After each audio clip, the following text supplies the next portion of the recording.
The International Criminal Court is now in session. L'audience de la Cour pénale internationale est ouverte. Please be seated. Veuillez vous asseoir.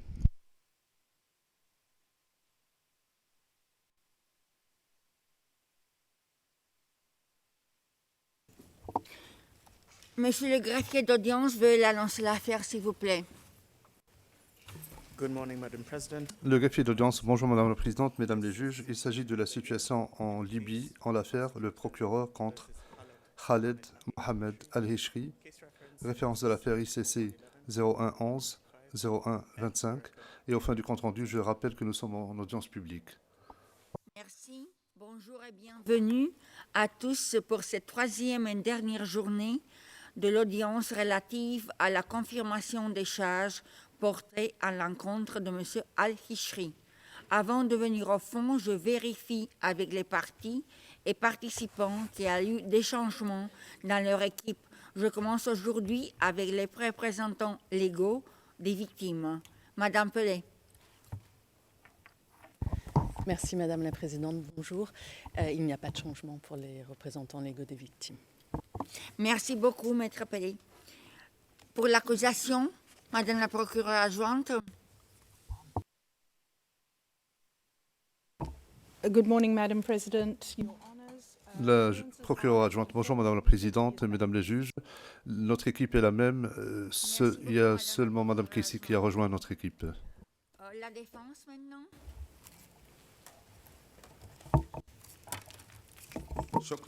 Maître Yasser, merci Madame la Présidente. La composition de l'équipe de la défense n'a pas changé. Merci. Merci beaucoup, Maître Hassan. Je note pour le dossier que M. Al-Hishri est également présent dans la salle d'audience. Nous reprenons ce matin avec les observations orales de la défense. Maître, la parole est à vous.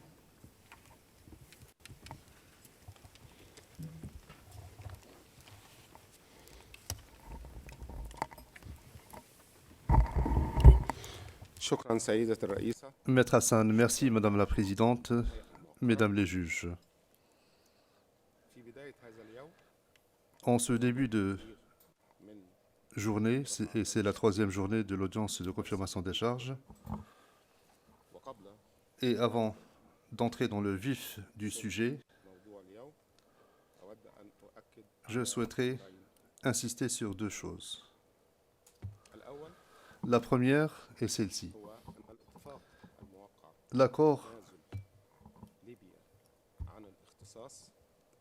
conclu avec la Libye pour l'abandon de l'exception d'incompétence à la faveur de la Cour pénale internationale, survenu entre le Premier ministre dont le mandat s'est terminé et le procureur de la Cour. La copie qui nous a été remise est une copie qui n'est pas signée par quelque partie que ce soit. Elle ne porte pas non plus le sceau officiel de l'État. Elle n'a pas été publiée dans le journal officiel de la Libye comme cela est exigé par le droit libyen. Et pour ces deux raisons, ce document est nul et non avenu. Et par conséquent, on ne saurait le prendre en considération. S'agissant du sujet qui nous intéresse aujourd'hui, nous allons parler du contexte dans lequel a été inscrite l'affaire à l'encontre de M. Al-Hishri et qui comprend toutes les charges qui lui sont reprochées. Et donc, nous allons aborder la question relative au groupe à laquelle le bureau du procureur dit que appartenait M. Al-Hishri. Et j'entends évidemment ce que l'on appelle, ou ce que le bureau du procureur appelle, le groupe RADA. Le groupe RADA, et je vais donc commencer à en parler, à partir de là où le bureau du procureur a tout commencé.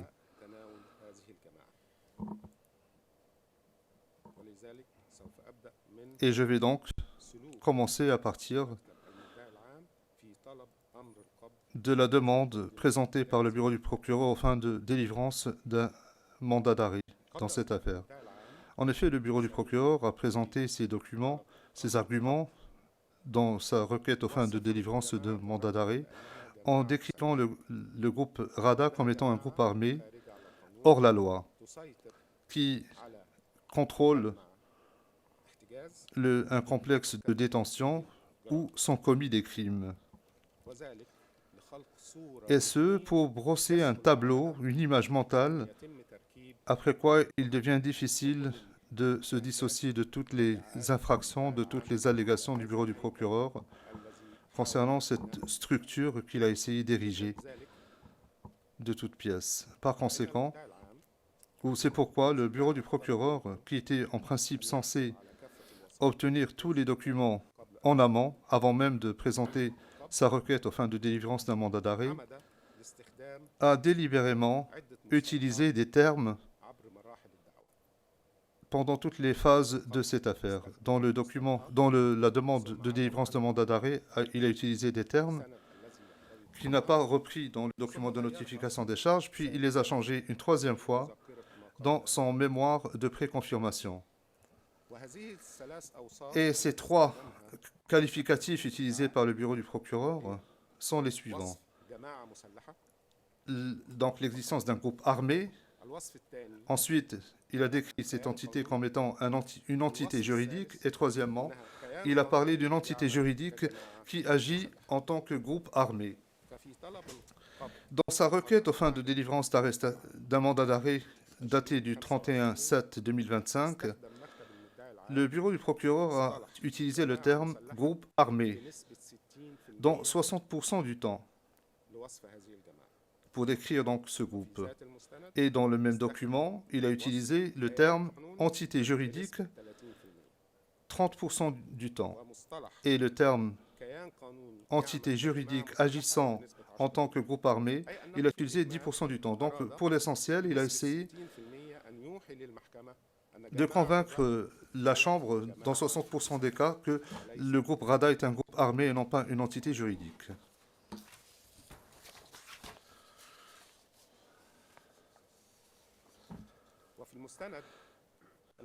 Dans le document de notification des charges, le bureau du procureur a modifié les termes qu'il avait employés précédemment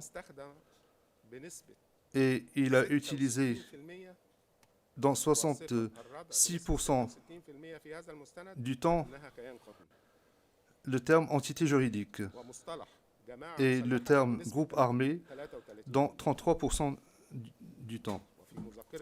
Et dans le mémoire préalable à la confirmation des charges, il n'a pas utilisé le terme groupe armé que dans 33% des cas. Et il a plutôt utilisé le terme entité juridique dans 66% des cas. Et il n'a pas utilisé une seule fois l'expression ou la locution entité juridique opérant en tant que groupe armé. Et là, Madame la Présidente, Mesdames les juges, il est clair que le bureau du procureur a voulu donner l'impression qu'il s'agit d'un groupe de hors-la-loi et non pas d'une entité officielle. Et ce, pour démontrer que tous les détenus étaient détenus de façon illégale, ce qui n'est pas la réalité. Et il découle de tout cela que le bureau du procureur n'a pas défini sa position dès le début, donc dans les documents relatifs à cette affaire, pour ce qui concerne la description d'un groupe dont il dit que Khaled El-Heshri était membre. Est-ce que c'est un groupe armé? Est-ce que c'est une entité juridique? Est-ce que c'est une entité juridique hors la loi? Il n'a pas précisé cela de façon catégorique. Ensuite, il est passé à la prison de Mitiga en parlant de prison de Mitiga, sans préciser à quelle autorité ou de quelle autorité relève cette prison de Mitiga. C'est pourquoi aujourd'hui, nous avons apporté tous les documents nécessaires pour étayer notre position, pour préciser quelle est cette entité que le groupe Rada, comment il a été créé, comment il a été financé et comment il fonctionne. Et nous souhaitons donc informer la Chambre d'une information capitale. Le véritable nom de ce groupe est l'Agence de dissuasion pour la lutte contre le crime organisé et le terrorisme. C'est un appareil légitime établi par décision émanant de l'autorité compétente en Libye. C'est une partie intégrante de l'autorité libyenne. Et ce nom, dans sa dernière acception, ou cette entité dans sa dernière itération, ne peut être considérée comme étant la même entité qui existait autrefois au fil des années, soit pendant les premières années de sa fondation, soit tout au long de son évolution. Cette entité a évolué de par sa forme, de par ses compétences et ses responsabilités, et de par sa composition même et ses moyens, et des organes de tutelle au sein de l'État libyen également.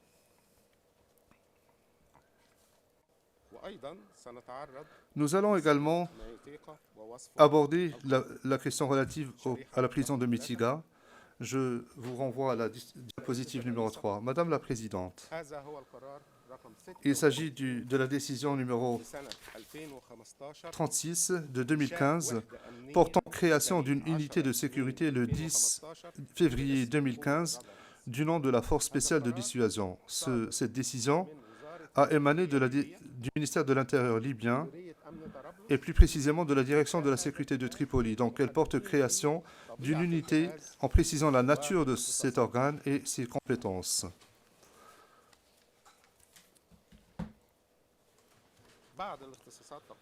Et au nombre des compétences de cette entité, et je parle du ministère de l'Intérieur libyen, il dit que l'unité s'occupe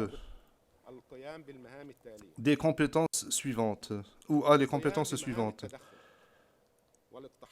Les interventions, la lutte contre les troubles publics, l'apport de soutien aux forces de police et aux commissariats aux postes de police,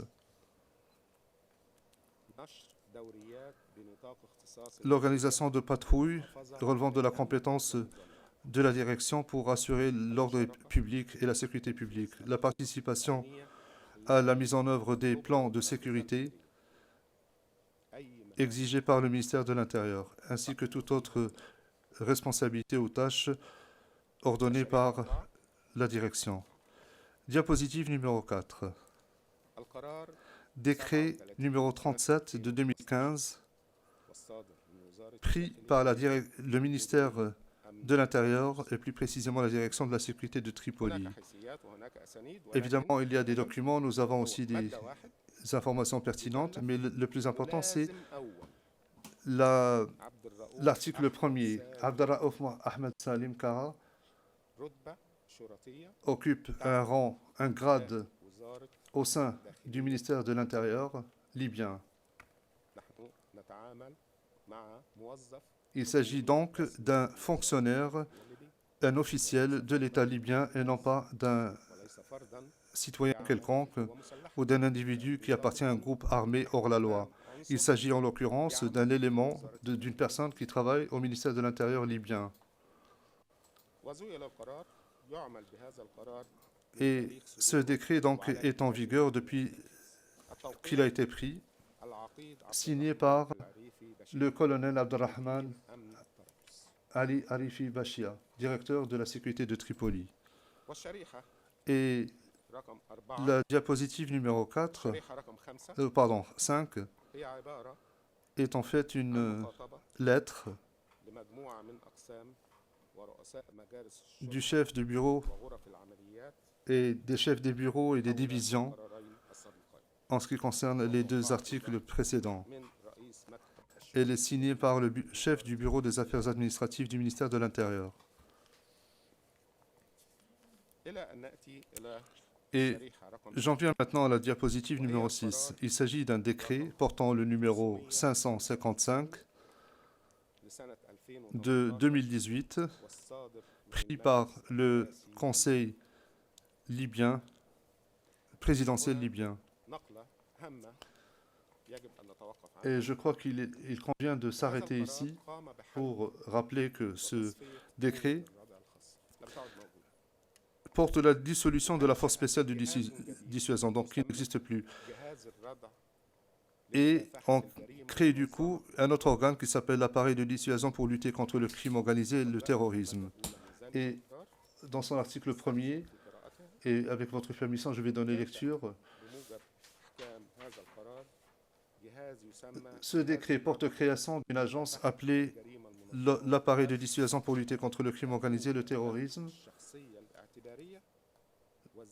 disposant d'une entité juridique indépendante et d'une autonomie financière, et il est sous la tutelle du ministère de l'Intérieur.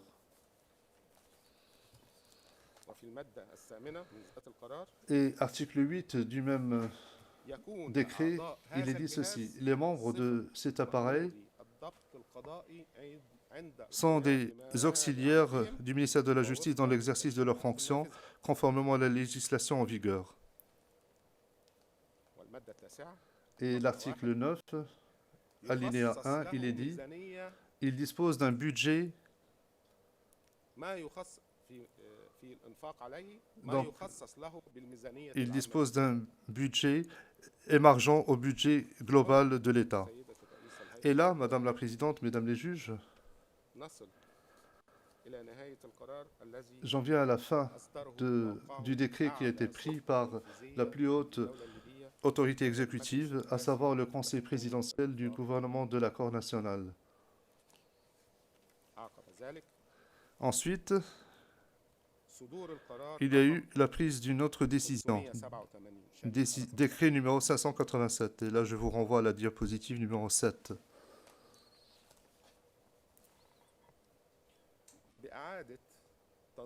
Relative à la réorganisation de l'appareil de dissuasion pour lutter contre le crime organisé et le terrorisme, daté du 1er septembre 2020, émanant également du Conseil présidentiel libyen.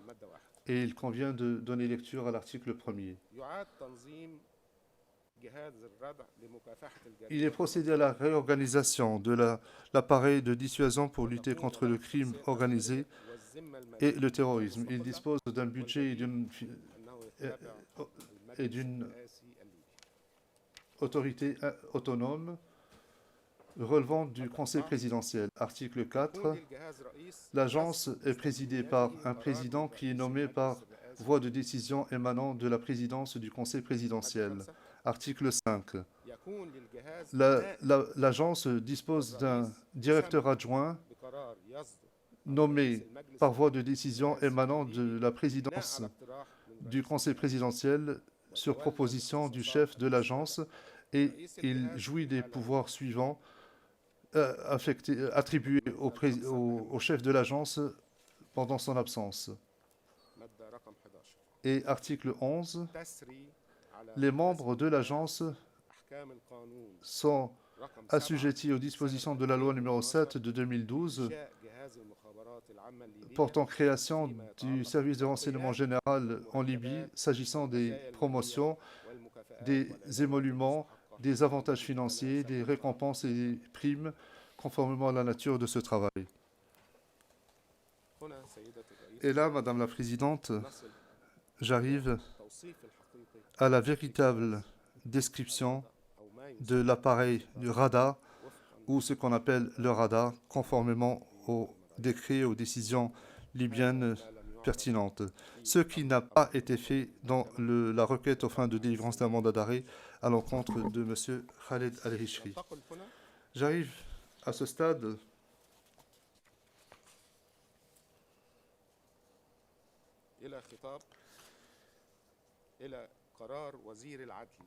à la décision du ministre de la Justice libyen, diapositive numéro 9, donc décret numéro 699 de 2017. Ce décret,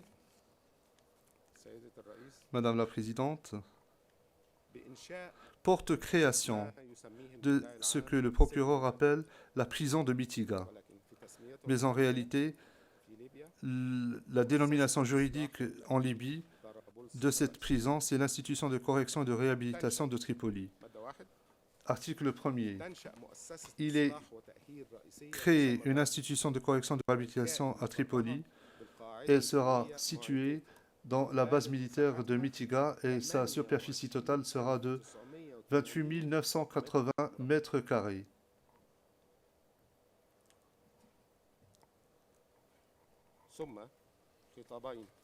Ensuite, il y a deux autres lettres qui ont suivi ce décret. La première émanant du bureau du ministre de la Justice. Elle est adressée au chef de la police judiciaire de la Libye et au directeur du bureau du procureur général de la Libye. Et la diapo numéro 11 illustre une lettre adressée ou émanant du procureur général, M. Sadek Kassour, et elle porte sa signature ainsi que le sceau officiel de son cabinet. Elle est adressée à la force spéciale de dissuasion dans laquelle il précise les compétences de cette agence. Il les appelle à prendre les mesures nécessaires pour sécuriser l'institution depuis l'étranger, vu le caractère, le danger que présentent ces détenus.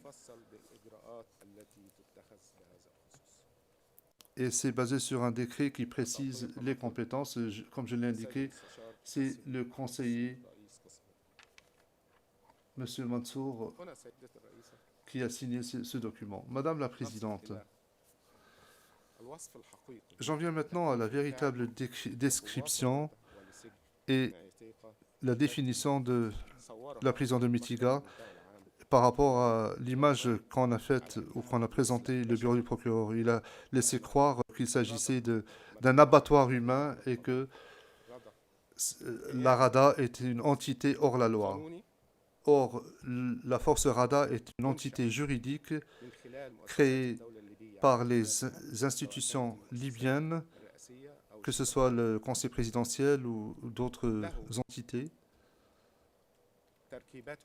Elle a sa propre structure officielle. Elle interagit avec tous les organes judiciaires et exécutifs, consultatifs ou autres. Ces fonctionnaires, les fonctionnaires de ce groupe sont des fonctionnaires libyens qui perçoivent leur salaire et salaire qui émarge du budget de l'État. Et que ce que l'on qualifie d'organe RADA n'a jamais été une entité pendant la période des charges ou pendant quelque autre période que ce soit. Il a toujours été un organe comportant plusieurs organes et non pas un organe unique comme le laisse croire le bureau du procureur. Mais ce qui est établi, c'est que sous toutes ses formes et pendant toute son évolution, tout s'est fait dans le cadre de l'État libyen et jamais en dehors de l'État libyen. Et ça n'a jamais été un groupe armé. De plus, Madame la Présidente, Mesdames les juges, à la lecture analytique des décrets et décisions précédents, nous constatons l'ampleur de l'interdépendance entre ce que l'on appelle le groupe RADA et tous les autres organes judiciaires, que ce soit le ministère de l'Intérieur, le ministère de la Justice ou le Conseil présidentiel. Cette réalité n'a pas été exposée à quelque moment que ce soit par le bureau du procureur. Le groupe RADA n'est pas un groupe armé hors la loi. Il ne contrôle pas non plus un centre de détention illégal où sont commis des crimes. Et ce qui est indiqué dans le mandat d'arrêt à l'encontre de M. Khaled Al-Hishri n'était pas suffisamment précis comme il aurait dû l'être si le bureau du procureur avait présenté tous les documents pertinents à la Chambre. D'après notre lecture, tout cela a été fait ou cette omission avait pour but de présenter le groupe RADA comme étant un groupe hors la loi qui agit en dehors de la loi.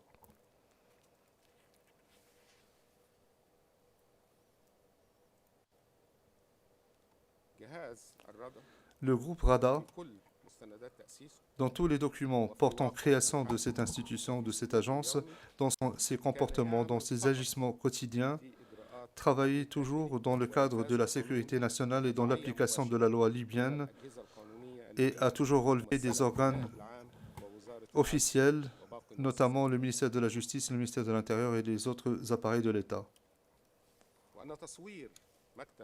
Et la description offerte par le bureau du procureur, comme il l'a fait,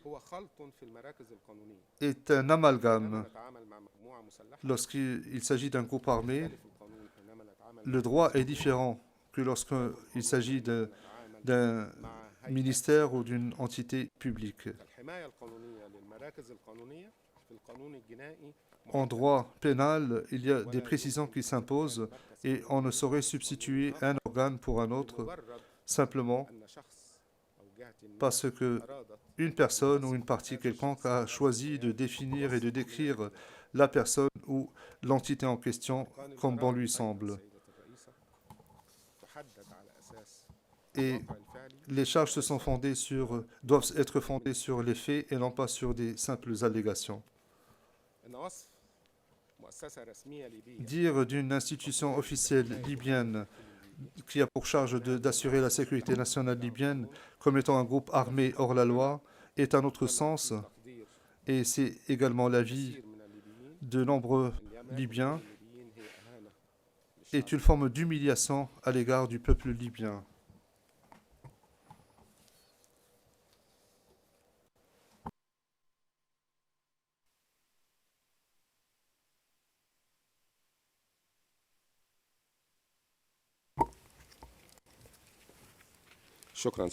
Merci, Madame la Présidente.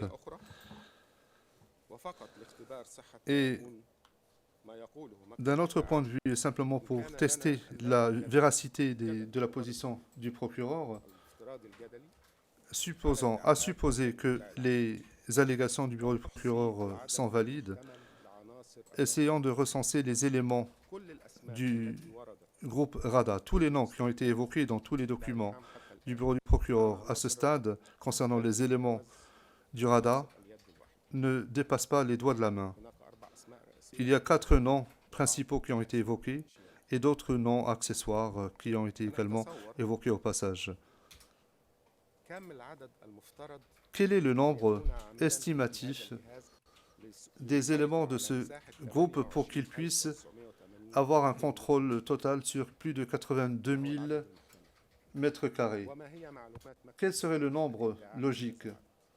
Et sur quoi se fonde le bureau du procureur pour offrir ces chiffres? Hier, le bureau du procureur a dit que les éléments du RADA pourraient être au nombre de 1500 à peu près.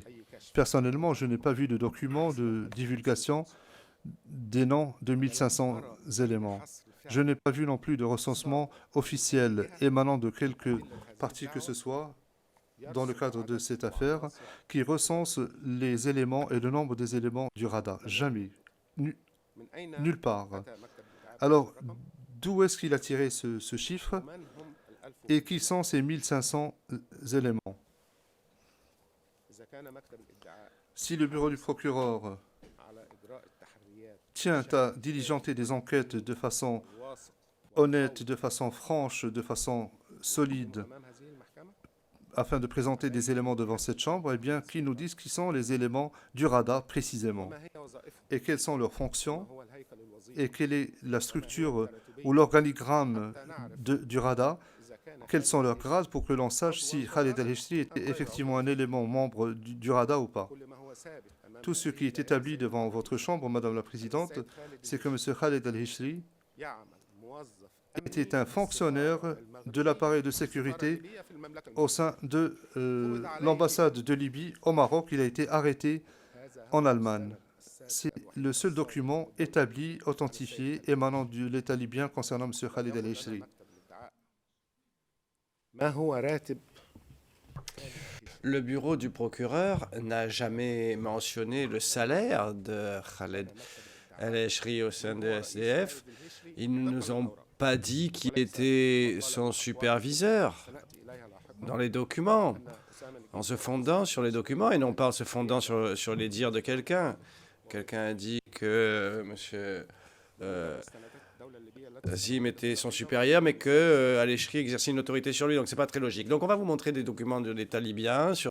Et le document qu'on verra tout à l'heure est confidentiel, soit dit au passage.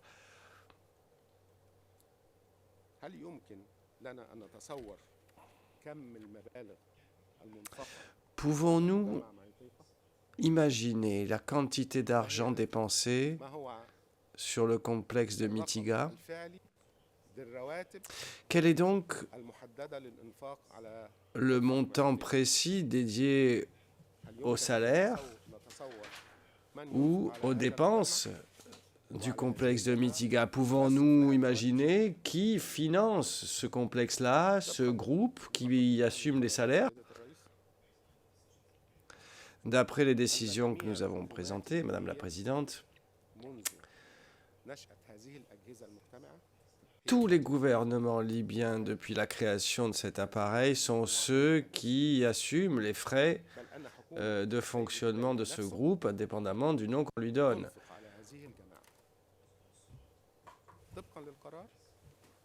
Et le gouvernement, c'est lui aussi ce groupe. Et d'après les documents, c'est le ministère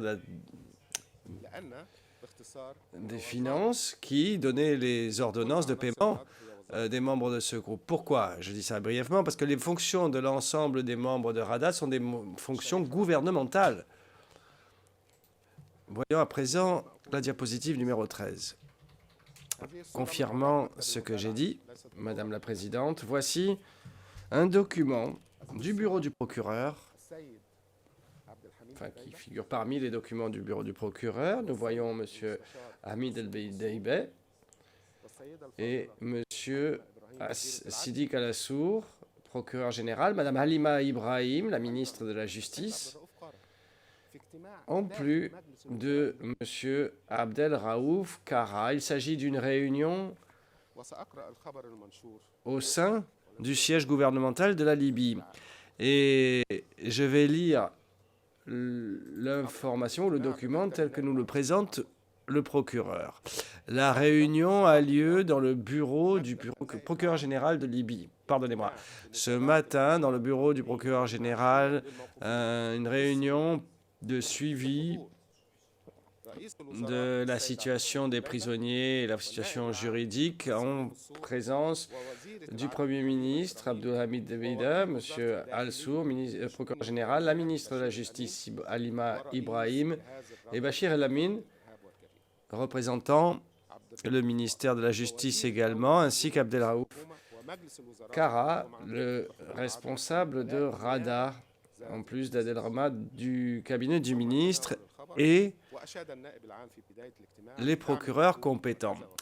Donc, au début, le procureur général a remercié le gouvernement pour son soutien et puis le chef du RADA a présenté un rapport détaillé sur le travail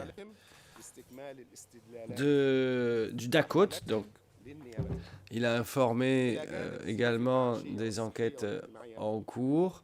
Il a aussi parlé des conditions d'incarcération des prisonniers. Puis la ministre de la Justice a indiqué que l'ensemble des détenus de la prison de Mitiga, et je la cite, tous les prisonniers de la prison de Mitiga comparaissent devant une cour selon les procédures légales et il n'y a pas de détenu hors la loi.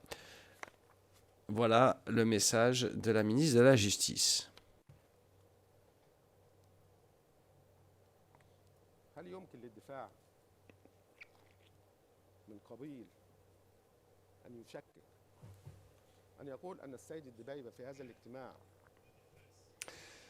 Donc, la défense se pose la question. Monsieur Hamid Dbeibeh était-il en train de coordonner quoi que ce soit avec M. Kara lors de cette réunion ou est-il simplement un membre du groupe RADA?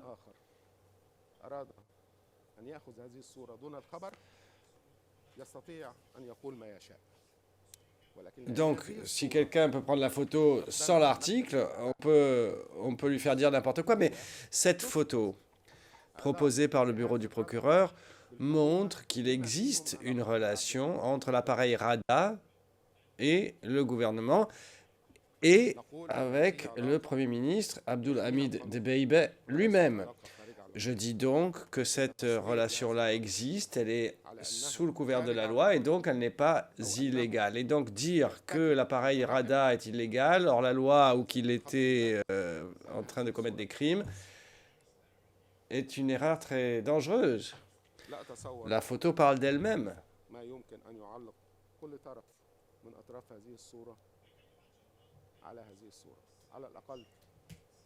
Alors, je peux imaginer ce qu'en dirait chacun des présents sur cette photo.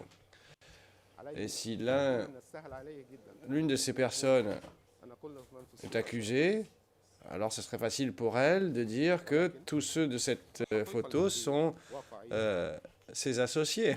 Et pourtant, la vérité, ici, diffère de ce que propose le procureur. La vérité, ici, c'est que SDF RADA est une institution légale dans le cadre de la loi qui fonctionne au sein de l'État libyen. Cet appareil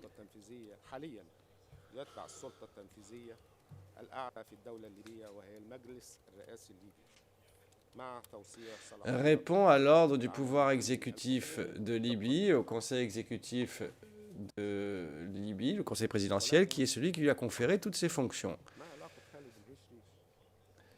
Quelle est donc la relation entre Khaled al-Ishri avec des responsables de ce niveau en Libye? Hier et la veille, le bureau du procureur a dit que Khaled al-Ishri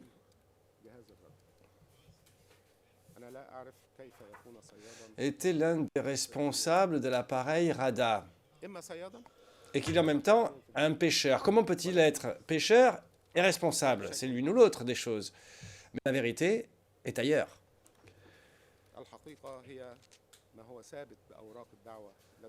La vérité, c'est ce qui est prouvé dans les documents écrits proposés à la Chambre, et c'est que Khaled al-Ishri est le responsable, l'officier de sécurité qui travaillait à l'ambassade de Libye au Royaume du Maroc.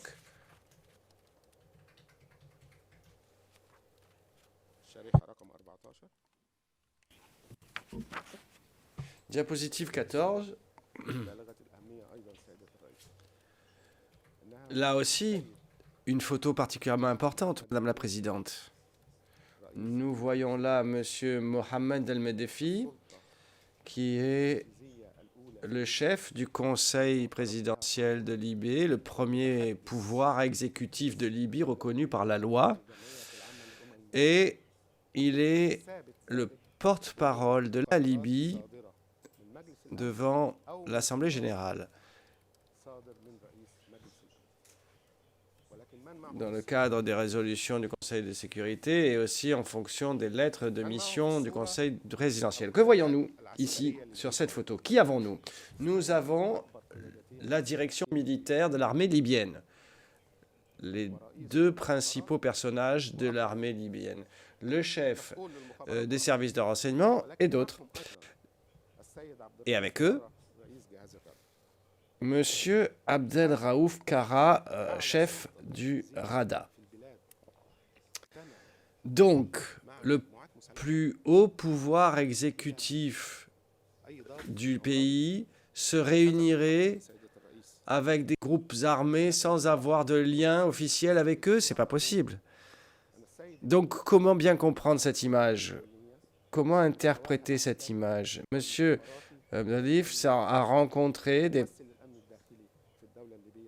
personnages du renseignement, de l'armée et de la sécurité, et Abdel Raouf Kara est le représentant de l'un de ces appareils de sécurité.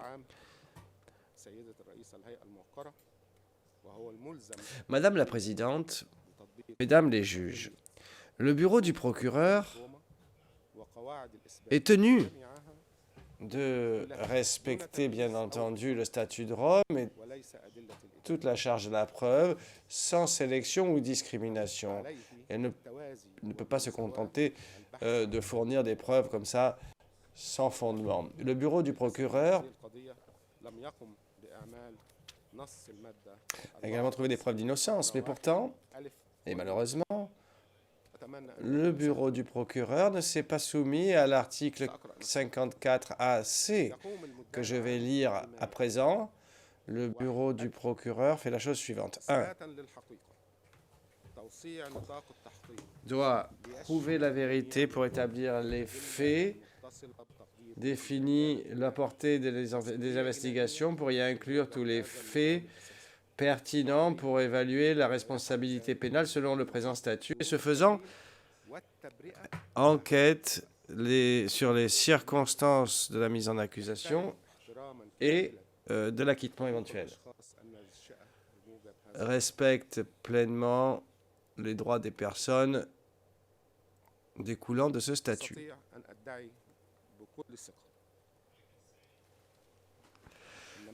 Je peux dire en toute confiance que le bureau du procureur n'a pas respecté ce texte, en tout cas jusqu'à présent ou jusqu'à dans ce qu'il a présenté à la Cour. Le bureau du procureur n'a pas demandé d'informations quelconques sur le nombre, par exemple, de membres du RADA, sur son budget ou sur son siège. Le bureau du procureur n'a pas sollicité la structure hiérarchique du RADA au gouvernement libyen pour voir quelle est la hiérarchie, la chaîne de commandement et ainsi pouvoir identifier les responsabilités pénales. Malgré les propos du bureau du procureur disant qu'il y a eu un accord avec le Premier ministre qui souhaitait coopérer avec la Cour et aider la Cour, le bureau du procureur n'a pas sollicité du ministère de l'Intérieur libyen une preuve des salaires versés pour identifier la fonction précise de chaque membre et leurs fonctions et leur travail. Pas plus qu'ils ne se sont adressés au ministère de la Justice ou au procureur général pour se poser des questions sur les 65 témoins, pour savoir si ceux-ci faisaient l'objet d'accusations formelles ou pas, pour savoir si il y avait des chefs d'inculpation pénale contre eux ou pas. Donc on nous a juste dit qu'ils étaient détenus, mais pas pourquoi. Le bureau du procureur n'a pas demandé les règlements des prisons libyennes pour savoir si ceux-ci s'appliquaient ou pas.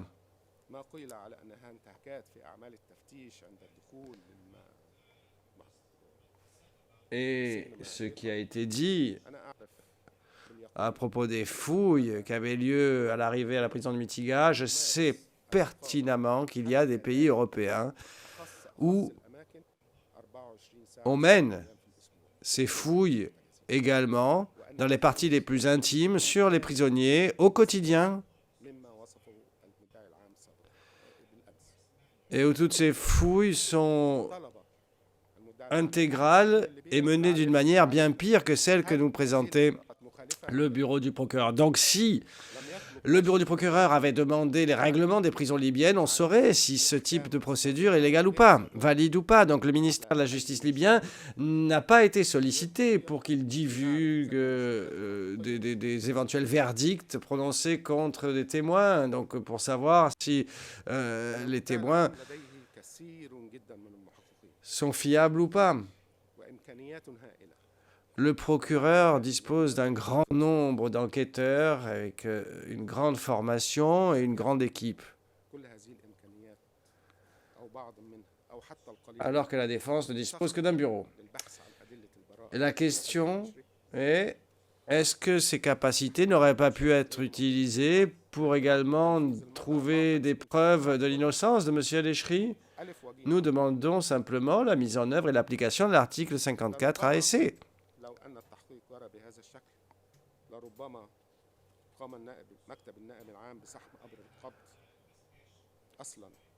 S'ils avaient fait ce travail-là, le bureau du procureur n'aurait pas demandé de mandat d'arrêt contre M. El-Eshri. Si l'ensemble des preuves avaient été recueillies de façon neutre, impartiale, alors elles auraient prouvé ces preuves, au-delà de tout doute, que le RADA est un appareil légal, officiel, découlant d'ordonnances gouvernementales légales avec un appareil établi et que M. Al-Ishri n'a jamais été responsable de RADA SDF. Et je vous présenterai également des preuves toutes simples des erreurs d'enquête du bureau du procureur. Est-ce que vous voulez bien projeter la diapositive numéro 15 qui est confidentielle, s'il vous plaît? Voici une lettre publiée par la même entité qui confère à la Cour sa compétence. Donc, j'aimerais voir avec vous le paragraphe 6 de cette lettre qui dit que M. Osama Mossim Najim, d'un point de vue fonctionnel et organisationnel, n'est pas membre de SDF RADA au départ. Donc comment peut-il en être un leader? Bon, déjà. Ensuite, donc c'est le bureau du procureur qui propose cette lettre. Le bureau du procureur reconnaît également l'accord du 14 mai 2025. Et donc, reconnaissant ces deux documents, le bureau doit nous dire lequel est le bon, lequel est correct de ces deux documents. Est-ce que c'est le document qui dit qu'Oussama Najim est le responsable des SDF RADA ou celui-là, proposé par la même entité? Donc, est-il membre SDF RADA ou pas? Quel est le document correct? Ces deux documents ont été proposés et soumis par le bureau du procureur.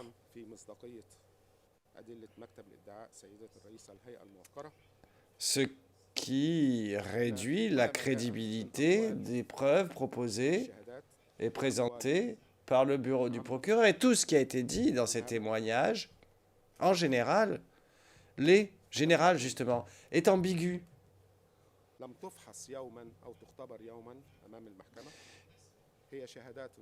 Et ces témoignages n'ont jamais été éprouvés devant la Cour.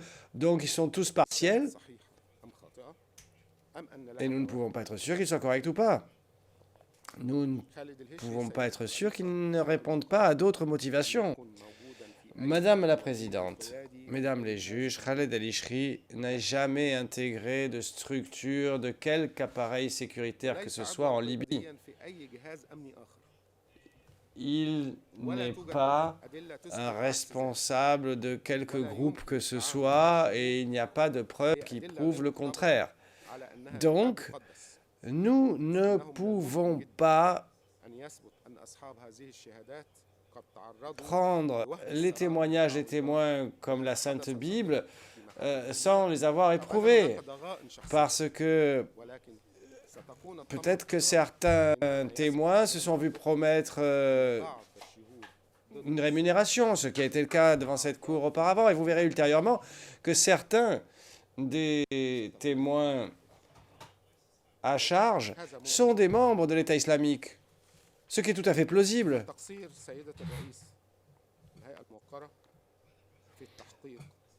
Madame la Présidente, Mesdames les juges, la négligence relative à l'article 54 ASC et les violations graves des droits de M. Al-Ishri sont des éléments qui ont pourtant mené à une émission de mandat d'arrêt contre lui. Nous nous demandons, comment quelqu'un qui n'a aucune fonction particulière peut être membre d'un appareil gouvernemental nommé par un procureur général et supervisé par le ministère de la Justice. Comment peut-il intégrer un plan commun dans ces conditions?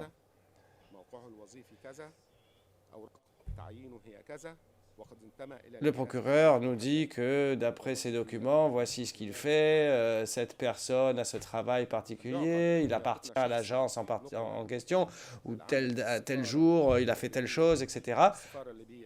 Mais est-ce que c'est logique qu'une personne qui a été transférée pour travailler comme officier de sécurité à l'ambassade de Libye dans le royaume du Maroc a travaillé en parallèle au sein de l'appareil d'État, l'appareil de sécurité, est-ce que c'est logique dans l'un des pays les plus riches d'Afrique? Si le bureau du procureur ne souhaite appliquer qu'une partie des lois, eh bien, ils peuvent le faire. Mais à ce moment-là, ça ne répond pas aux conditions de recevabilité devant cette Cour et les conditions d'une investigation complète et impartiale ne sont pas remplies, donc doivent être rejetées. Diapositive numéro 16. C'est l'avant-dernière diapositive, là aussi une photo proposée par le bureau du procureur. Il s'agit de la prison de Mitiga. Nous voyons la ministre de la Justice, les représentants du ministère de la Justice et du procureur. Ils visitent la prison. L'image est claire. Khaled El-Ishri n'apparaît nulle part dans ces photos. Diapositive numéro 17. Madame la Présidente, sur ce graphique, nous voyons clairement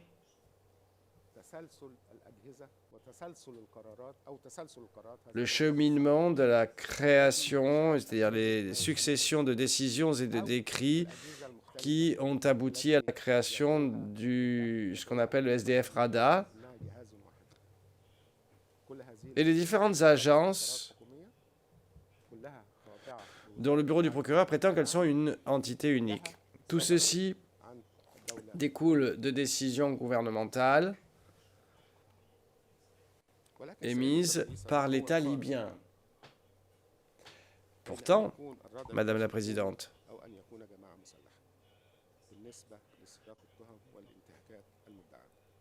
quelle est la différence entre un appareil légalement établi par un gouvernement ou un groupe armé? Je veux dire que dans notre équipe, nous avons mené un grand débat sur la différence que pourrait constituer le fait que ce soit une entité légale ou un groupe armé. Ici, le contexte criminel serait différent, les éléments du crime seraient différents, c'est-à-dire que y a-t-il plan commun ou pas, y a-t-il crime avéré ou pas, est-ce que les événements découlent d'une décision hors la loi, etc. Donc, si l'appareil en question était un groupe armé, alors les choses seraient complètement différentes. L'élément final de cette section, c'est que ce que le bureau du procureur appelle SDF RADA n'est autre qu'une agence gouvernementale libyenne établie par le gouvernement libyen, et le gouvernement libyen finance cette agence. Tous ses membres sont des fonctionnaires gouvernementaux, c'est sous le contrôle du plus haut niveau de l'appareil d'État libyen. Et lorsque le bureau du procureur appelle la prison de Mitiga comme un centre de détention, ce n'est pas exact, parce qu'il s'agit d'une prison officielle de l'État libyen appelée le centre de réhabilitation de Tripoli, créé par le ministère de la Justice, et il répond il est sous l'autorité du procureur général libyen. Le bureau du procureur ne nous a pas dit si les témoins, étaient des détenus légaux ou pas. Merci Madame la Présidente. J'en finis ainsi avec cette partie-là de ma présentation. Merci beaucoup, Maître Hassan. سأنتقل الآن للقسم الآخر قسم الجرائم ضد الإنسانية سيدة الرئيس. Alors j'en viens à présent à l'établissement des crimes contre l'humanité. Vous pouvez y aller, Monsieur Maître Hassan. Continuez à ce point.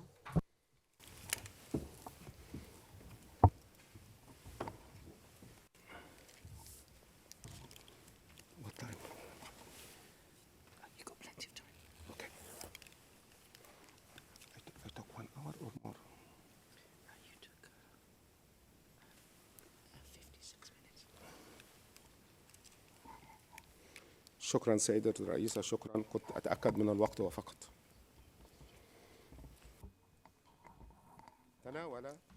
Merci, Madame la Présidente. Je regardais juste le temps. Ma collègue Ayane Edwards, mon collègue Ayane Edwards hier a parlé des crimes de guerre et il a fait un exposé détaillé à ce sujet. Nous allons à présent parler des charges relatives aux crimes contre l'humanité. Je vais être bref, ce ne sera pas long. Le terme crime contre l'humanité est généralement utilisé de manière inexacte pour parler de différentes formes de violence. Toutefois, le statut de Rome ainsi que la jurisprudence des tribunaux pénaux internationaux établit une définition précise des crimes contre l'humanité. D'après le statut de Rome,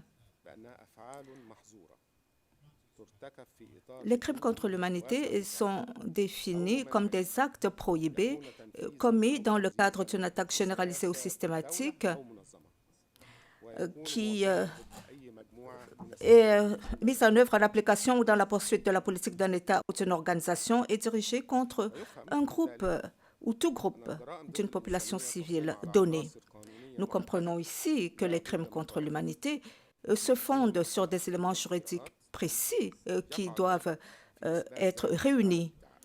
À ce stade de la procédure, il incombe à l'accusation d'assumer la charge de la preuve afin de convaincre la Cour de l'existence de motifs substantiels de croire que ces éléments ont été constitués et que M. El-Ishri a été personnellement impliqué dans ces actes. Les éléments contextuels des crimes contre l'humanité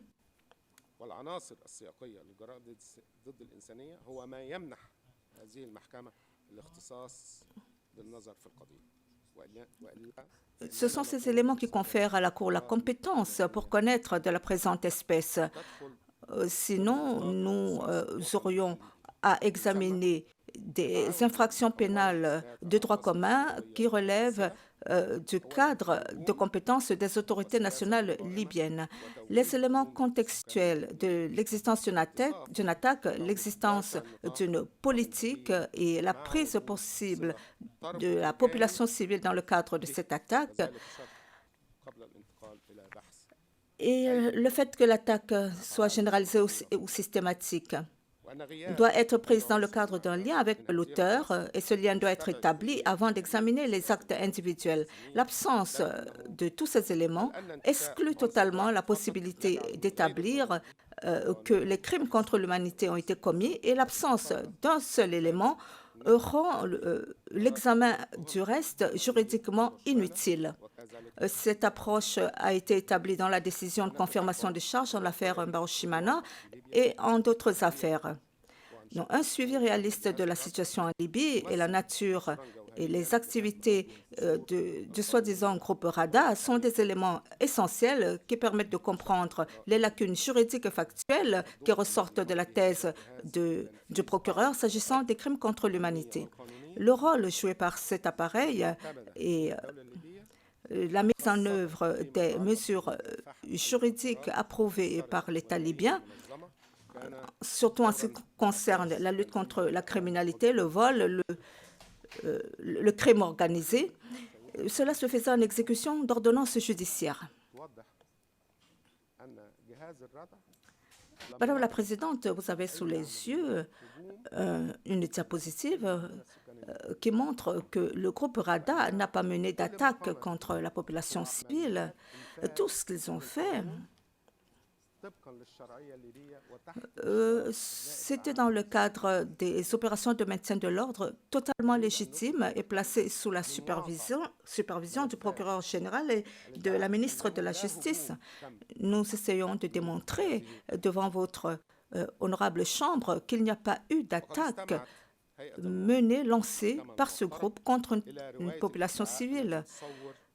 Mesdames les juges, vous avez entendu l'accusation présenter des récits qui qualifient les membres du groupe Rada comme un groupe agissant pour servir ses propres intérêts sans égard aucun pour la société à laquelle elle appartient. Et ce récit diffère de la réalité politique, sociale et anthropologique de la société ou de l'État libyen. Donc, le soi-disant groupe SDF-Rada, comme nous l'avons expliqué, faisait partie des autorités juridiques libyennes et ses membres faisaient partie du tissu social de la société à Tripoli. Nous allons nous focaliser sur 3 axes. Premièrement, il n'y a pas eu d'attaque qui rentre dans le cadre du sens que lui donne le droit international, donc dirigé contre une population civile. Deuxièmement, deuxième diapositive, il est entendu en droit international que le comportement doit être criminel, systématique et continu et ne peut pas être assimilé à des incidents pris individuellement.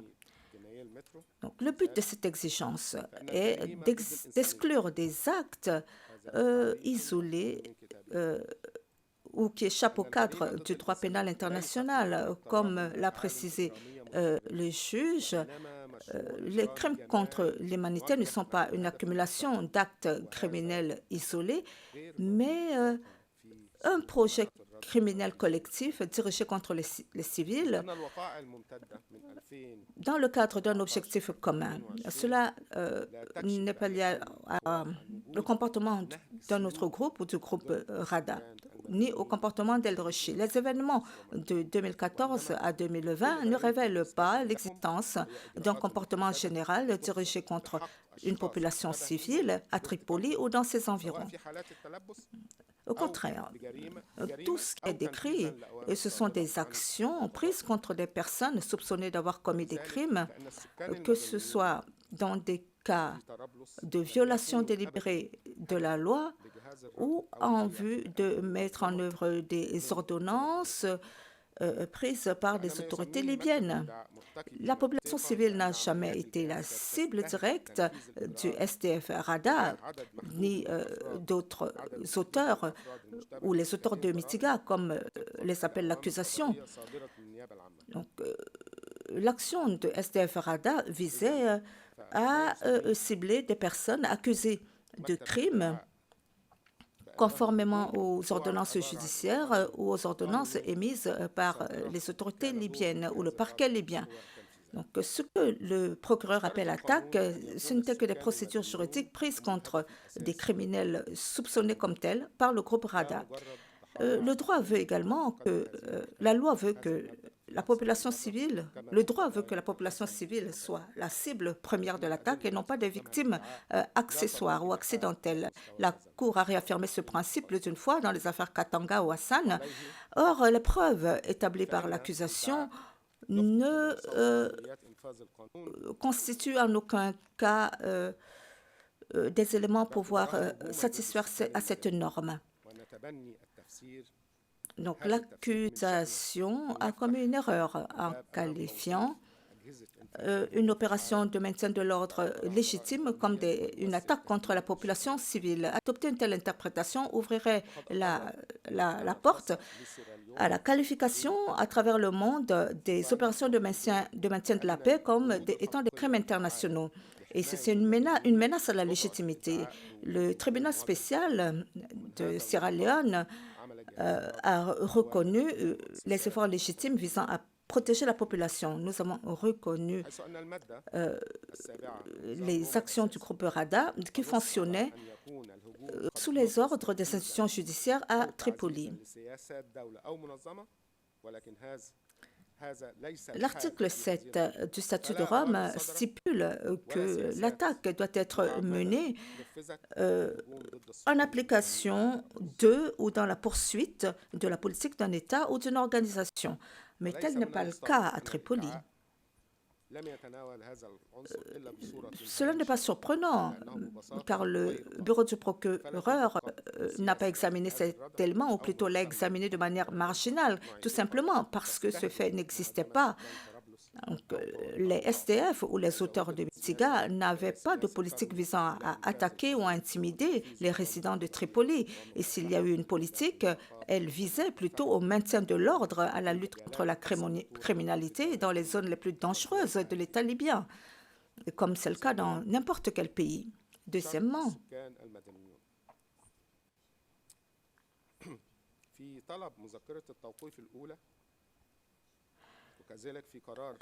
la qualification de la population civile dans sa demande de délivrance d'un mandat d'arrêt ainsi que dans la décision prise par la chambre préliminaire, le procureur et la chambre préliminaire ont estimé que la population civile était constituée des personnes détenues à la prison de Mitiga, qui étaient perçues, du moins en partie, comme étant opposées au gouvernement d'entente nationale ou au SDF-RADA.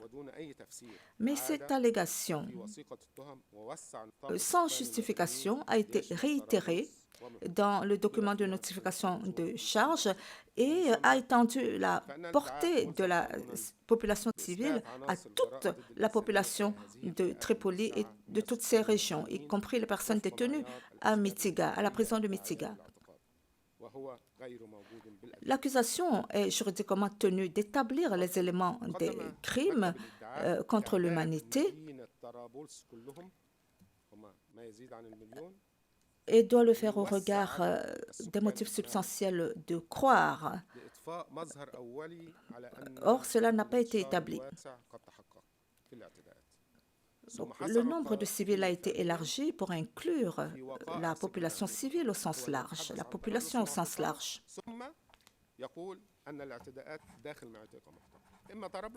Les actes ont été limités à la prison de Mitiga. Alors, ils doivent se décider, est-ce que c'est dans tout Tripoli ou uniquement à la prison de Mitiga? La deuxième chambre préliminaire 2 dans l'affaire Kenyatta a conclu que le terme groupe de population civile signifie une groupe qui peut être distingué par des caractéristiques communes telles que la nationalité, l'ethnie ou autres caractéristiques distinctes, à savoir que le groupe doit pouvoir être identifiable, stable en tant que groupe autonome et indépendant. Donc, revenons à l'origine de ce texte juridique. Nous constatons qu'il émane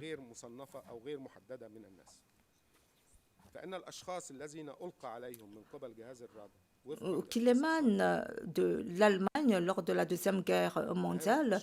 Il émane d'un groupe religieux spécifique. Les personnes arrêtées par le SDF-RADA, conformément à ses compétences stipulées dans les résolutions officielles, ces personnes arrêtées étaient constituées de personnes qui ont commis des crimes ou soupçonnées d'avoir commis des crimes tels que le kidnappage, l'enlèvement, terrorisme, trafic de drogue, meurtre, vol. Le fait qu'une personne soit soupçonnée de crime n'est pas un caractère fixe ou un élément de son identité, mais est une caractéristique temporaire ou un état juridique transitoire.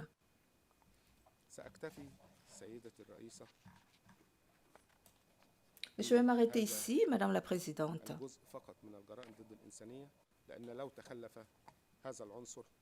Et pour les crimes contre l'humanité, car comme nous l'avons dit, si cet élément n'existe pas, alors il n'y a pas lieu de débattre du reste des éléments, d'examiner les restes des éléments. Sur ce, je conclus mes conclusions de ce jour. Nous allons présenter nos observations finales à la fin de la session.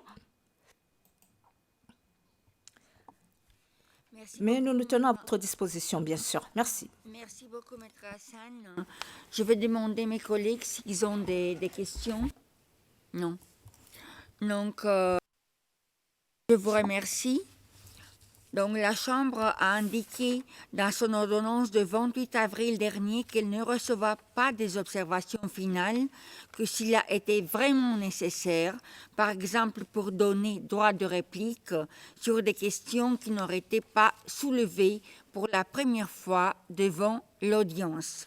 Est-ce que l'équipe de la représentante légale des victimes souhaite formuler une telle demande ?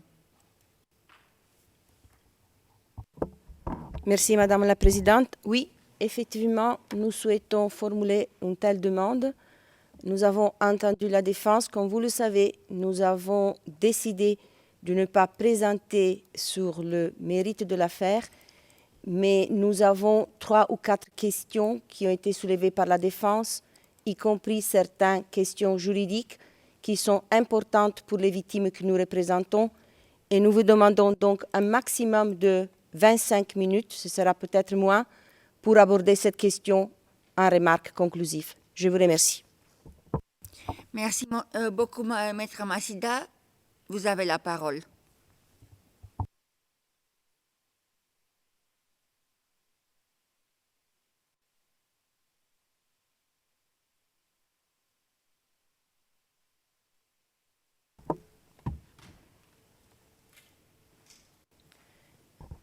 Madame President, Your Honors. Madame la Présidente, honorable juge,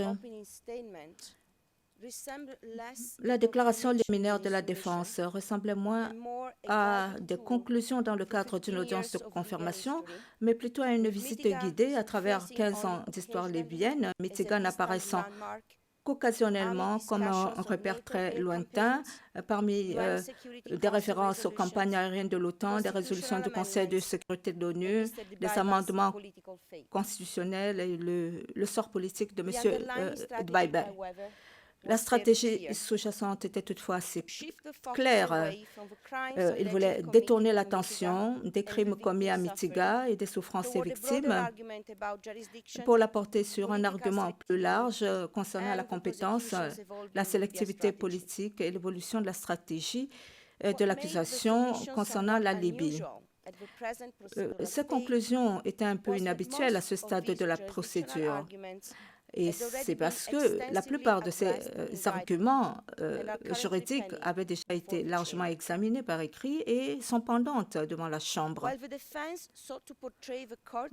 Si la défense cherchait à présenter l'engagement de la Cour en Libye comme politiquement sélectif, ces observations sont restées détachées des allégations factuelles et juridiques et probatoires actuellement devant la Chambre, allégations des victimes concernant la torture, la réduction en esclavage, les traitements inhumains, la persécution, les atteintes à la dignité de la personne, le meurtre, le viol et toute autre forme de violence sexuelle.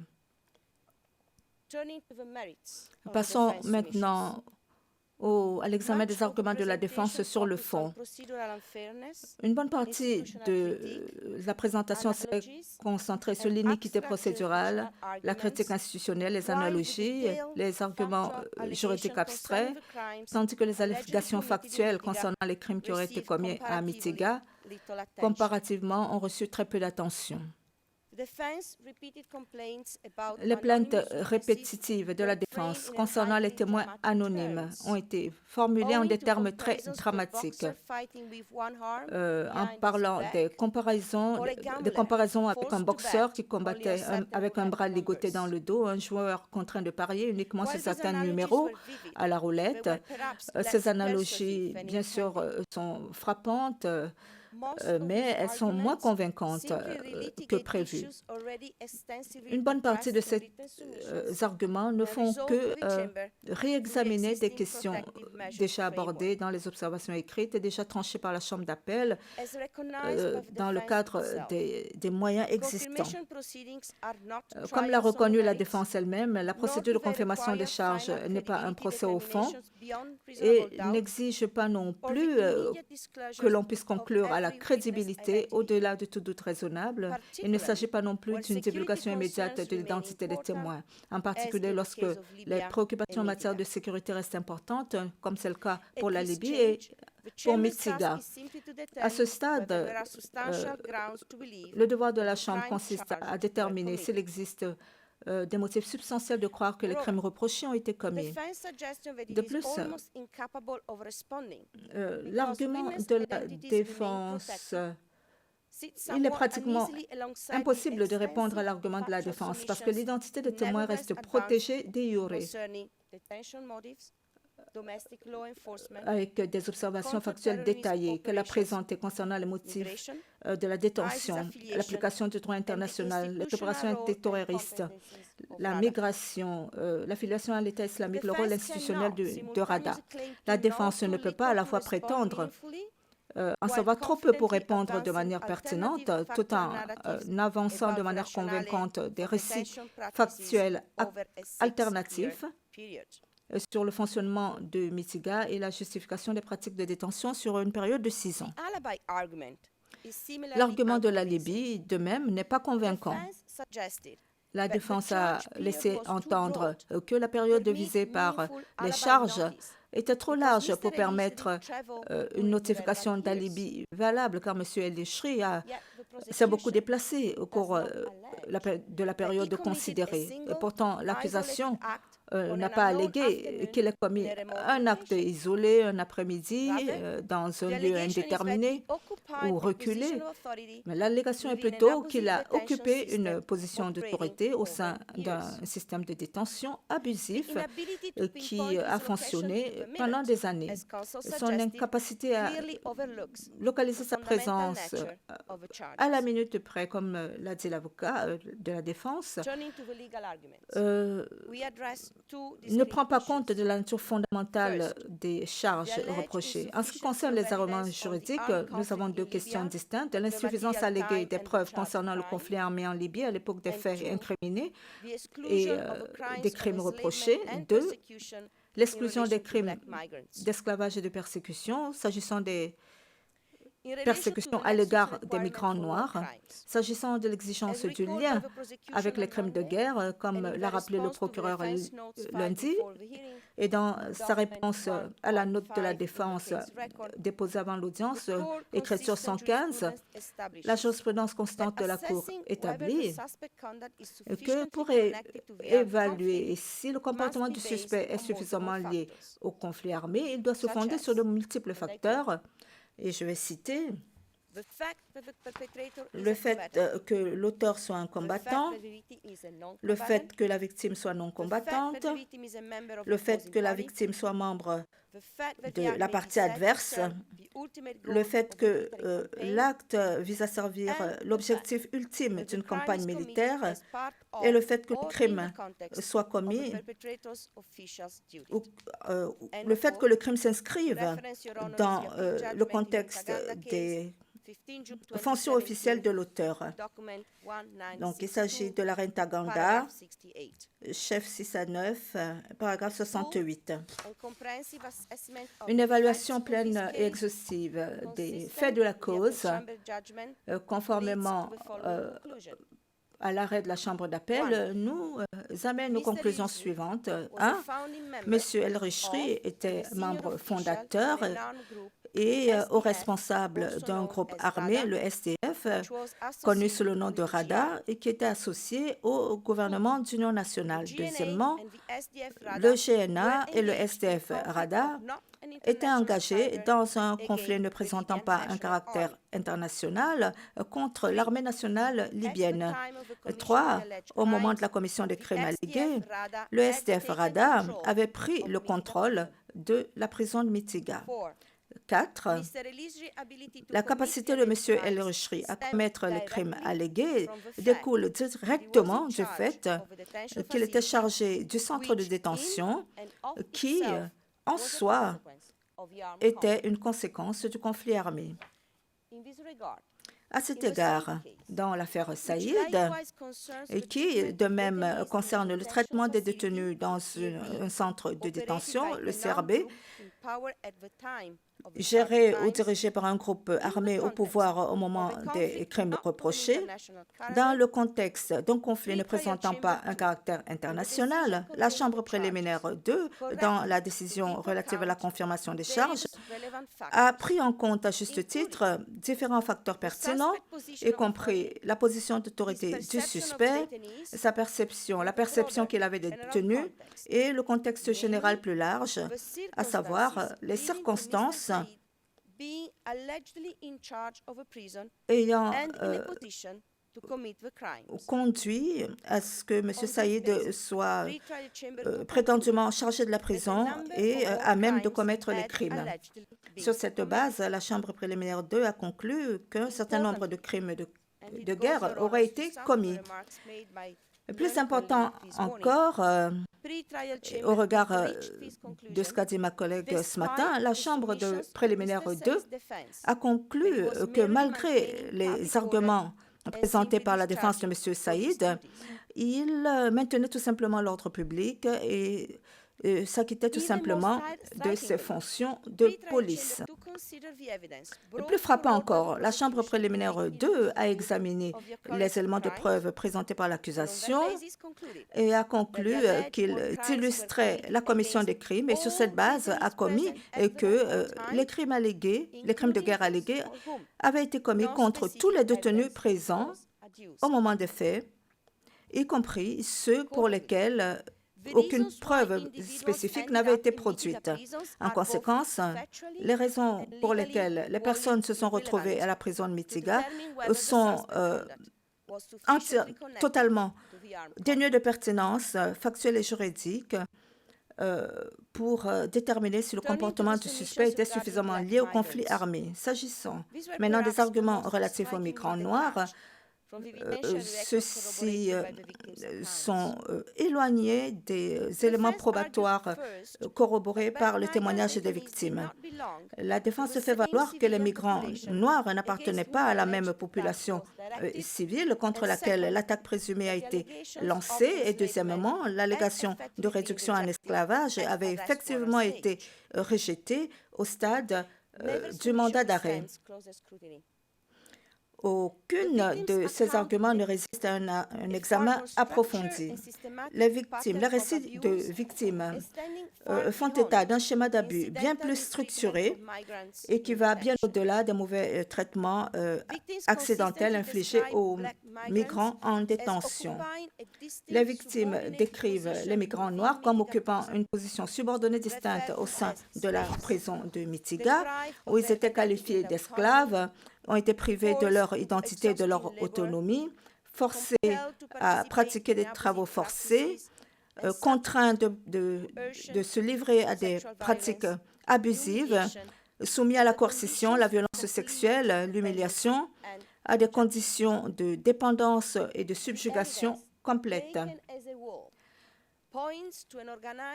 Prise dans son ensemble, les éléments de preuve évoquent un système organisé de domination et d'exploitation plutôt que des actes isolés ou un comportement opportuniste.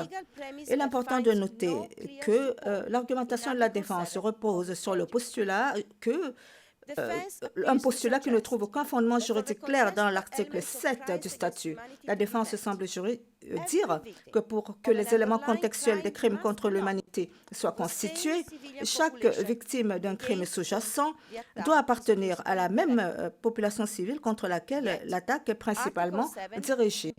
Or, l'article 7 n'impose aucunement une telle exigence. Le chapeau de l'article 7 exige que le comportement prohibé soit commis dans le cadre d'une attaque généralisée ou systématique dirigée contre une population civile. Point, fin de citation. Et que l'auteur doit avoir connaissance de cette attaque. Donc, l'objectif de l'enquête est donc de savoir si le comportement criminel s'inscrivait dans le cadre de l'attaque ou présentait un lien suffisant avec l'attaque. Rien dans le texte de cette disposition n'exige que chaque victime de chaque crime sous-jacent appartienne à la population civile principale contre laquelle une attaque est dirigée. En conséquence, la question pertinente en l'espèce n'est pas de savoir si les migrants noirs appartenaient au sous-groupe civil précisément ciblé par Rada, mais si les crimes commis à leur encontre s'inscrivaient dans le cadre de la même attaque généralisée ou systématique. Les éléments étaye vigoureusement une telle conclusion. Les crimes contre les migrants noirs ont été commis au sein de la même structure de détention, dans le même établissement, sous l'autorité du même appareil organisationnel et par le truchement du même mécanisme de coercition et de violence qui caractérisait le traitement des autres détenus à Mitiga. Les victimes ont décrit des auteurs multiples, des méthodes d'infliction de sévices, des schémas de détention et des systèmes de contrôle qui se recoupent. Et ces facteurs indiquent clairement que les crimes allégués contre les migrants noirs n'étaient pas des actes accessoires, isolés ou fortuits, mais faisaient partie de la même attaque au sens large, commise en toute connaissance de cause. Cette interprétation est conforme à la jurisprudence de la Cour. Par exemple, dans l'affaire Saïd, concernant les crimes de guerre, la Chambre de préliminaire 2 a conclu que les crimes contre l'humanité, d'emprisonnement et d'autres formes de privation grave de liberté physique, torture ou autres actes inhumains ont été commis contre tous les détenus à l'OSRB, au centre de détention de l'OCRB, sans pour autant se prononcer en aucune manière sur la question de savoir si ces témoins appartenaient au groupe ciblé par l'attaque. Bien que la Chambre n'ait pas considéré l'appartenance à un sous-groupe ciblé comme un critère juridique indépendant, dans la motivation de sa décision, elle s'est focalisée sur la question de savoir si le comportement allégué s'inscrivait dans le cadre de l'attaque et a traité les détenus soumis à des sévices comme étant des victimes potentielles des crimes contre l'humanité. Rien dans le raisonnement de la Chambre ne suggère qu'il était nécessaire que la victime établisse de manière indépendante son appartenance à la population civile contre laquelle l'attaque était dirigée. Donc, conformément à sa conclusion sur les crimes de guerre, la Chambre préliminaire a estimé que les éléments de preuve présentés par le procureur illustrent que les crimes avaient été commis et a conclu que les crimes contre l'humanité allégués avaient été commis contre tous les détenus présents à la période considérée, y compris ceux pour lesquels aucune preuve spécifique n'a été produite. Le même raisonnement s'applique ici. Même en supposant, à titre d'hypothèse, que les migrants noirs constituaient un groupe vulnérable distinct et particulièrement vulnérable à Mitiga, ceci ne les place pas en dehors du cadre de protection de l'article 7, où les crimes qui leur sont reprochés, à savoir la réduction à l'esclavage, l'emprisonnement, la torture, les violences sexuelles, la persécution ou autres actes inhumains, faisaient partie de la même attaque systématique ou généralisée. Cette conclusion est renforcée par l'article 7 du statut qui définit le crime de réduction en esclavage comme l'exercice des attributs découlant du droit de propriété sur une personne. Cette disposition ne contient aucune formulation limitant son application aux victimes appartenant à la même population civile qui était attaquée. L'absence d'une telle formulation suggère clairement qu'aucune restriction de ce type n'était prévue. Une lecture simple de l'article 7 du statut, interprété conformément à son sens ordinaire, à son contexte, ainsi qu'à son objet et à son but, est sans embâche, sans ambiguïté. Et toute population civile peut être la cible d'une attaque au sens de la disposition et il n'existe aucune exigence selon laquelle la victime doit faire partie de la population. Et s'il subsiste aucun doute, le recours à des moyens d'interprétation supplémentaires, tels que les travaux préparatoires, confirme que les rédacteurs du statut avaient l'intention d'adopter une telle approche large et inclusive concernant la portée des victimes des crimes contre l'humanité et ont délibérément choisi de ne pas imposer de limitations sur la base de l'appartenance à un groupe ou au statut. La défense fait également valoir que les migrants noirs ont été détenus pour des raisons qui n'avaient rien à voir avec l'opposition à Rada ou à l'idéologie de Rada. Mais cette formulation est trop simpliste, simplifie un peu trop la thèse du procureur. Cette allégation n'est pas simplement que les migrants avaient des opinions politiques anti-Rada. Au lieu de cela, les éléments démontrent que les migrants noirs étaient ciblés parce qu'ils, du fait de leur vulnérabilité, de leur race, de leur nationalité et du statut juridique précaire qui était le leur, ils étaient exploités en tant que source de travail forcé pour le bénéfice de la Rada. Les systèmes de domination et d'exploitation n'exigent pas que les victimes soient des adversaires politiques au sens traditionnel du terme pour qu'ils soient visés par le crime contre l'humanité. De plus, les éléments démontrent également un traitement particulièrement sévère et cruel à l'encontre des migrants noirs par le suspect, conforme à l'intention d'assujettir à la persécution des personnes particulièrement vulnérables qui ont fait l'objet de l'attaque.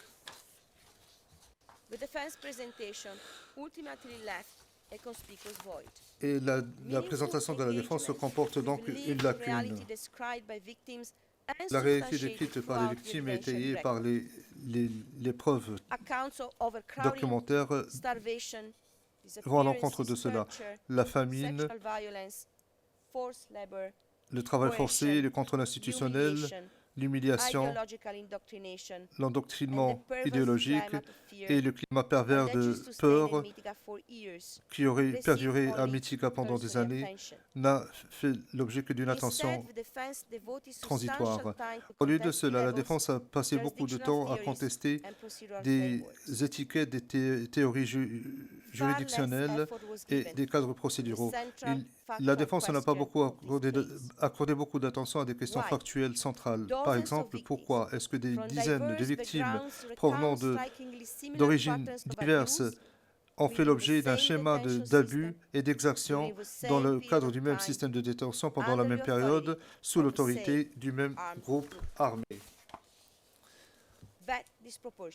Cette approche disproportionnée, le fait de mettre l'accent sur des questions abstraites plutôt que sur les allégations elles-mêmes est très révélateur. Madame la Présidente, Mesdames les juges, les représentants des victimes font valoir que les preuves présentées par l'accusation satisfont aux preuves à la norme d'administration de la preuve, à savoir qu'il existe des motifs substantiels de croire que le suspect a commis chacun des crimes qui lui sont reprochés et que M. Leshi a engagé sa responsabilité pénale individuelle au titre de l'article 25 du statut. La confirmation de toutes les charges n'est pas seulement justifiée sur le plan juridique, elle est essentielle pour assurer l'intégrité de la justice pénale internationale. Au nom de toutes les victimes, nous demandons, avec tout le respect que nous devons à la Chambre, que la Chambre affirme ces questions de souffrance et que l'état de droit s'applique même aux plus puissants. Et pour ce, il s'agit de confirmer toutes les charges en l'encontre de M. Leshi et de le renvoyer en procès. Merci, Madame la Présidente. Merci beaucoup, Maître Masida. Maintenant, pour savoir comment s'organiser, parce qu'on doit finir cette séance à midi, je vais demander à Madame procureure adjointe si vous avez à formuler soit des remarques à ce stade, soit des observations finales selon l'article 122, paragraphe 8, et pour combien de temps?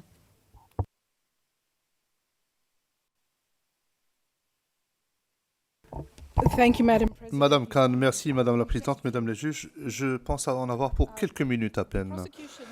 L'accusation ne considère pas qu'il faille répondre à quoi que ce soit de précis soulevé par la défense s'agissant de la procédure qui nous intéresse. Cependant, nous souhaitons dire que nous sommes très conscients de ce que vous avez établi comme calendrier, comme échéance pour les présentations d'observations au titre de l'article 12.3 et nous allons faire des observations là-dessus. Pour le moment, nous en tenons aux documents de notification des charges, aux mémoires pré-confirmation et aux observations écrites en réaction aux observations formulées par la défense. Et je fais référence au dépôt d'écriture numéro 1, 5.5 et les observations que nous avons faites par oral devant vous. Nous notons cependant que Mesdames de la Chambre, vous avez établi dans l'affaire Duterte, notamment décision 4.1.7, paragraphe 26, que le but et la portée de la confirmation des charges se limitent à faire en sorte que les charges ne soient pas simplement une théorie ou des suspicions. Et de l'avis de l'accusation, les éléments sur lesquels nous nous fondons satisfont bel et bien à ce critère. Nous pensons que les preuves étaient considérablement notre position et répondent à ce seuil. Nous n'avons rien à ajouter, Madame la Présidente, à ce stade. Merci beaucoup, Madame la procureure adjointe, Madame Khan. Je dois comprendre que sont vos observations finales. Oui? Merci beaucoup. Maintenant, je me tourne vers la défense. Est-ce que le temps jusqu'à midi, ça vous convient pour les observations finales?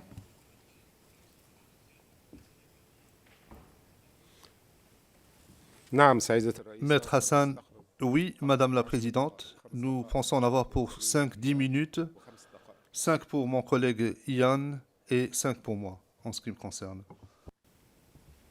Merci beaucoup, Maître Hassan. Donc, je dois comprendre que Maître Edouard va commencer le premier. Maître Edouard, vous avez la parole.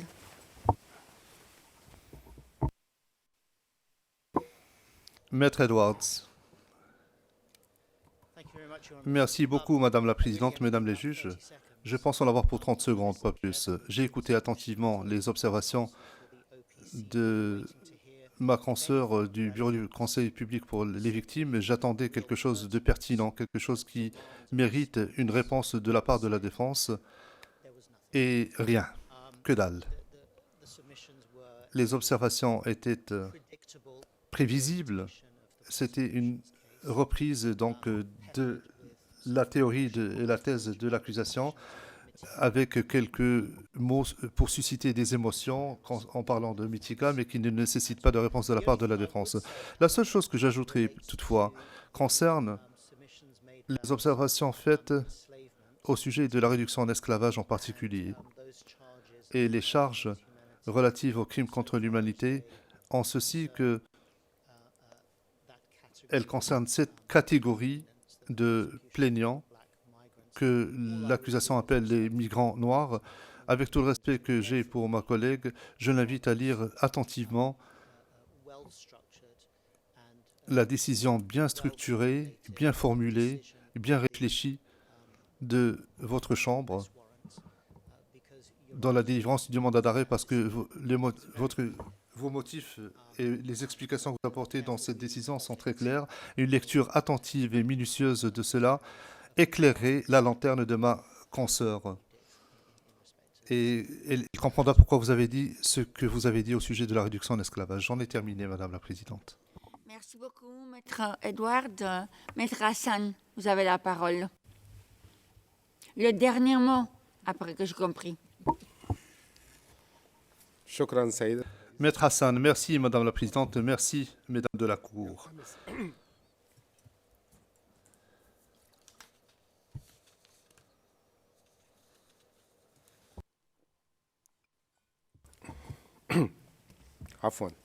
Je vous prie de m'excuser.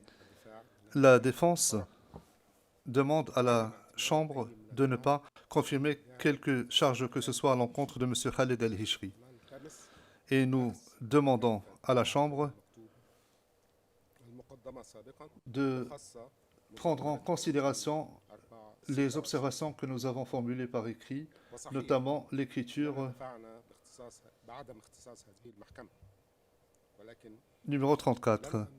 Évidemment, nous nous sommes opposés nous avons soulevé une exception d'incompétence s'agissant de cette Cour. Mais vous savez, les institutions de la justice, et en particulier les institutions internationales, ne peuvent devenir des moyens de règlement de comptes politiques ou pour changer des régimes. La justice est beaucoup plus noble que cela. Ça ne peut être un outil entre les mains d'un dictateur corrompu pour discipliner les dirigeants nationaux ou pour servir d'outil ou de moyen pour rester au pouvoir.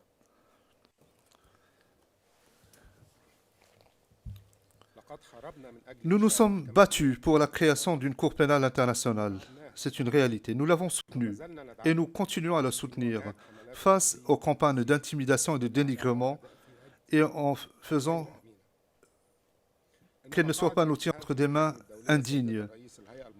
Mais Madame la Présidente, les actes d'accusation devant des juridictions internationales ne devraient pas être réservés à Khaled El-Heshri ou à quiconque à sa place. Ces sièges, ces bancs de l'accusé doivent être réservés à ceux qui assassinent des enfants par des missiles, des avions et des drones et qui détruisent des villes et des villes entières et des zones entières. L'équipe de défense de M. El-Heshri, comme vous pouvez le constater, est composée d'hommes et de femmes provenant de diverses nationalités et de religions différentes également. C'est M. El-Heshri qui les a choisis de son plein gré. Et il n'existe aucune preuve matérielle plus forte, plus convaincante pour démontrer son respect pour la diversité et le pluralisme et l'acceptation de l'autre, puisqu'il a confié sa liberté, son avenir même, et celui de ses 8 enfants à cette équipe. C'est une preuve irréfutable qui réfute tout ce que prétend l'accusation. Il ne serait donc pas juste que Khaled El-Heshri passe des années derrière les murs à attendre d'être acquitté avec des preuves qui n'ont pas été vérifiées, qui sont douteuses. Madame la Présidente, Mesdames les juges, dans notre culture arabe, nous disons que les juges sont la main de Dieu sur terre. Donc c'est la main de Dieu sur terre. Et à la fin de cette intervention, je tiens à vous remercier les juges de cette Chambre. C'est la plus haute autorité ici. Je remercie tout un chacun, je remercie les interprètes et je vous remercie de votre indulgence et je m'incline devant vous par respect pour votre Chambre. J'en ai terminé. Merci beaucoup, Maître Hassan. Je comprends qu'on arrive à la fin de cette audience. Selon les dispositions légales que j'ai invoquées au début de cette audience, la Chambre va se retirer pour les délibérations et doit bien entendu d'abord statuer sur l'exception d'incompétence soulevée par la défense et pour laquelle des écritures seront reçues dans les prochaines semaines. Par la suite, la fonction de ces décisions sur la compétence de la Cour et dans le temps imparti, soit 60 jours, la Chambre va rendre sa décision sur les charges portées à l'encontre de M. El-Heshri. Je remercie également aux partis et aux participants, notamment pour les efforts fournis avant d'assurer la publicité de nos débats. Je souligne le travail rigoureux de nos interprètes scénotypistes et tout le personnel qui nous a assistés durant ces 3 derniers jours. L'audience est levée. All rise, veuillez vous lever.